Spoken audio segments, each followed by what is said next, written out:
Hello दोस्तों, welcome to this video. आज की इस वीडियो में हम क्लास 10th का चैप्टर द मिडनाइट विजिटर देखने जा रहे हैं, जिसके ऑथर रॉबर्ट आर्थर जूनियर हैं। अगर आपको ये वीडियो अच्छी लगे तो इसे लाइक कीजिए, चैनल को सब्सक्राइब कीजिए और सजेशंस कमेंट बॉक्स में दे सकते हैं। इस स्टोरी में 3 मेन कैरेक्टर्स हैं। ऑजेबल, जो एक सीक्रेट एजेंट है। दूसरा कैरेक्टर है फाउलर, जो कि एक यंग रोमांटिक राइटर है। और तीसरा कैरेक्टर आपको जल्द ही पता चल जाएगा। फाउलर एक फ्रेंच होटल के मस्ती से कॉरिडोर में ऑजेबल के रूम तक जाने के लिए उसे फॉलो कर रहा था। फाउलर को बहुत बुरा लग रहा था क्योंकि ऑजेबल एक मोटा सा आदमी था जिसे देखकर कोई उसे सीक्रेट एजेंट नहीं कह सकता था।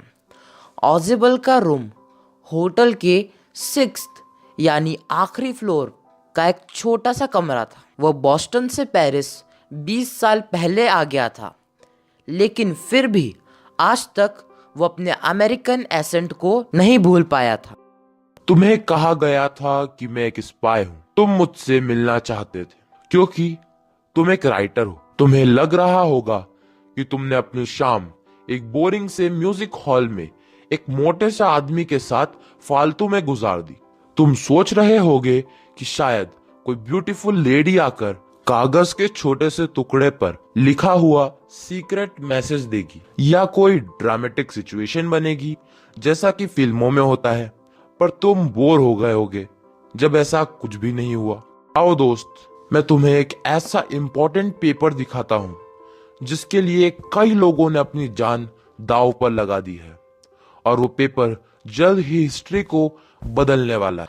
ऑजेबल लाइट्स ऑन करता है और उसी वक्त फाउलर को अपने दिन का पहला ऑथेंटिक थ्रिल मिल जाता है। रूम के बीचों बीच एक आदमी सेमी ऑटोमेटिक पिस्टल हाथों में लिए खड़ा था। ऑजेबल ने उसे देखकर कई बार आंखें झपकाई और कहा, मैक्स, तुम यहाँ? मुझे लगा कि तुम बर्लिन में होगे, और तुम यहाँ मेरे रूम में क्या कर रहे हो? वो रिपोर्ट, वो मिसाइल की रिपोर्ट जो आज रात को तुम्हें मिलने वाली है, वो मुझे चाहिए। वो मेरे हाथों में ज्यादा सेफ रहेगी। इस बार तो मैं मैनेजमेंट वालों को बताता हूँ। ऐसा महीने में दूसरी बार हो रहा है कि कोई बालकनी से कमरे में घुस आया है। फाउलर को रूम में वो एक नॉर्मल सी खिड़की दिख रही थी जिसमें से बाहर सिर्फ अंधेरा ही दिख रहा था। बालकनी? नहीं, मैं तो पासकी से गेट खोलकर अंदर आया। मुझे बालकनी के बारे में कुछ भी नहीं पता। मुझे इतनी मेहनत नहीं करनी पड़ती अगर मुझे पहले पता होता।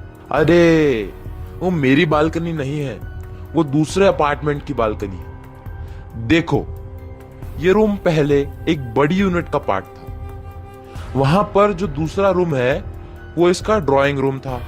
उसमें बालकनी थी। अब वो मेरे रूम की विंडो के नीचे आती है।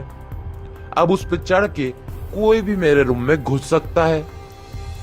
मैंने इसके बारे में मैनेजमेंट वालों से कंप्लेंट भी की कि इसे ब्लॉक कर दे, लेकिन उन्होंने नहीं किया। बैठ जाओ, हमें अभी 30 मिनट तक और वेट करना है। 30 नहीं, 31 मिनट है अभी। अपॉइंटमेंट 12:30 का है। पर मैक्स, तुम्हें रिपोर्ट के बारे में पता कैसे चला?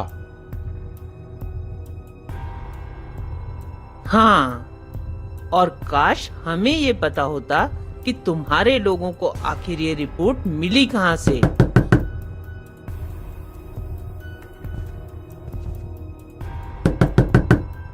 गेट पर कौन है? गेट पर कौन है? पुलिस आई होगी। वो इतने इम्पोर्टेंट पेपर्स जिसको मिलने वाले हैं, उसके लिए थोड़ी एक्स्ट्रा प्रोटेक्शन भी तो होनी चाहिए ना। वो मुझे चेक करने आए हैं कि सब ठीक तो है ना। अब तुम क्या करोगे मैक्स? अगर मैं जवाब नहीं दूंगा तो वो कैसे भी अंदर आ जाएंगे, और दरवाजा भी खुला है। वो तुम्हें शूट करने में बिल्कुल भी हेजिटेट नहीं करेंगे। मिस्टर ऑलिवर, उनको जल्दी से यहाँ से भगा दो। Mister Oliver. मैं बालकनी में वेट करूंगा और नहीं तो मैं तुम्हें शूट कर दूंगा। गेट खुला। वहां पर वेटर खड़ा था जिसके हाथों में एक ट्रे थी जिसमें एक बॉटल और 2 ग्लास थे। उसने बोला, ये रहा आपका ऑर्डर किया हुआ ड्रिंक जो आपने जाने से पहले दिया था सर।